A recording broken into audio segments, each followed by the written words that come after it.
SK news Kannada digital ಸುದ್ದಿವಾಹಿನಿಗೆ ಸ್ವಾಗತ.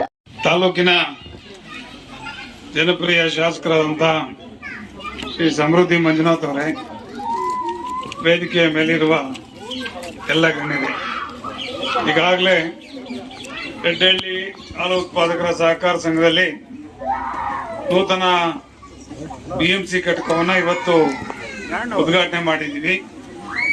ಸಂತೋಷದಿಂದ ಈ ಒಂದು ಉದ್ಘಾಟನೆಯನ್ನು ನಾವು ಇವತ್ತು ನೆರವೇರಿಸಿದ್ವಿ. ಬಂಧುಗಳೇ, ಕೋಲಾರ ಮತ್ತು ಚಿಕ್ಕಬಳ್ಳಾಪುರ ಹಾಲು ಒಕ್ಕೂಟ ಈಗಾಗಲೇ 12.5 ಲಕ್ಷ ಲೀಟರ್ ಅನ್ನ ಸಂಗ್ರಹಿಸಿ ನಮ್ಮ ಕರ್ನಾಟಕದಲ್ಲೇ 3ನೇ ಸ್ಥಾನವನ್ನ ಪಡೆದುಕೊಂಡಿದೆ ಅಂತಂದ್ರೆ ಬಹಳ ಹೆಮ್ಮೆ ಆಗ್ತದೆ. ಹಾಲಿನ ಉತ್ಪಾದನೆ ಬಹಳಷ್ಟು ಚೆನ್ನಾಗಿ ನಡೀತಾ ಇದೆ.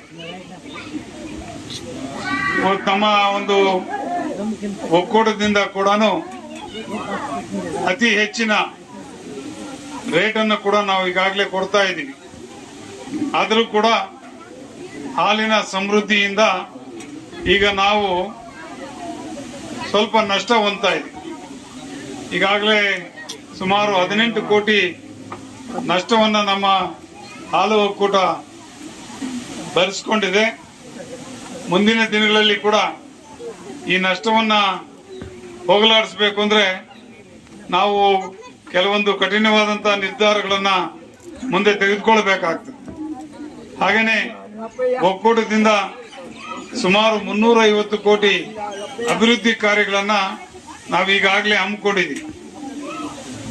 ಅದರಲ್ಲಿ ಸೌರ ಘಟಕನು ಒಂದು, ಮತ್ತು ಏನು MVK ಗೋಲ್ಡನ್ ಡೈರಿ ಅನ್ನುವ ಬೃಹತ್ ಆದಂತಹ ಒಂದು ಡೈರಿಯನ್ನು ಕೂಡ ಪ್ರಾರಂಭ ಮಾಡ್ತಾ ಇದ್ದೀವಿ. ಚಿಂತಾಮಣಿಯಲ್ಲಿ ಐಸ್ ಕ್ರೀಮ್ ಘಟಕವನ್ನು ಕೂಡ ಪ್ರಾರಂಭ ಮಾಡ್ತಾ ಇದ್ದೀವಿ. ಒಟ್ಟಾರೆ ಕೋಲಾರ ಹಾಲು ಒಕ್ಕೂಟ ಮತ್ತು ಚಿಕ್ಕಬಳ್ಳಾಪುರ ಹಾಲು ಒಕ್ಕೂಟಗಳು ಈಗಾಗಲೇ ವಿಭಜನೆಯತ್ತ ಹೊರಟಿವೆ ಅಂತಂದ್ರೆ ತಪ್ಪಾಗಲಾರದು.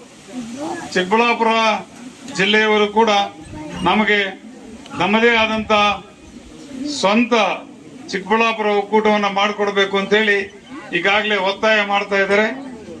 ನಮ್ಮ ಒಂದು ಕೋಲಾರ ಜಿಲ್ಲೆಯ ಎಲ್ಲ ನಿರ್ದೇಶಕರ ಬೆಂಬಲ ಕೂಡ ಇದಿದೆ. ಚಿಕ್ಕಬಳ್ಳಾಪುರ ಹಾಲು ಒಕ್ಕೂಟ ಮಾಡಿಕೊಳ್ಳೋದಕ್ಕೆ ನಮ್ಮ ಯಾವುದೇ ರೀತಿಯಾದಂತ ತಕರಾರು ಇಲ್ಲ ಅಂತೇಳಿ ಈಗಾಗಲೇ ನಾವು ಕೂಡ ಸ್ಪಷ್ಟಪಡಿಸಿದ್ದೀವಿ. ಕೋಲಾರ ಹಾಲು ಒಕ್ಕೂಟದಿಂದ ಅನೇಕ ಒಳ್ಳೆಯ ಕಾರ್ಯಕ್ರಮಗಳನ್ನು ನಾವು ಹಮ್ಮಿಕೊಂಡಿದ್ದೀವಿ. ಶುದ್ಧ ಹಾಲು ಕಾರ್ಯಕ್ರಮದಲ್ಲಿ ಈ BMC ಘಟಕವನ್ನು ಸ್ಥಾಪಿಸಿರುವುದು ಕೂಡ ಒಂದು. ಏನು ಇವತ್ತು ನಮ್ಮ ರೆಡ್ಡಹಳ್ಳಿ ಹಾಲು ಉತ್ಪಾದಕರ ಸಹಕಾರ ಸಂಘಕ್ಕೆ BMC ಘಟಕವನ್ನ ಮಾಡಿದೀವೋ, ಇವರು ಚೆನ್ನಾಗಿ ಅಭಿವೃದ್ಧಿ ಮಾಡಿಕೊಂಡು ಮುಂದೆ ಚೆನ್ನಾಗಾಗ್ಲಿ ಅಂತ ಹೇಳ್ತಾ ನಾನು 2 ಮಾತು ಮುಗಿಸ್ತಾ ಇದ್ದೇನೆ. ಜೈ ಹಿಂದ್, ಜೈ ಕರ್ನಾಟಕ.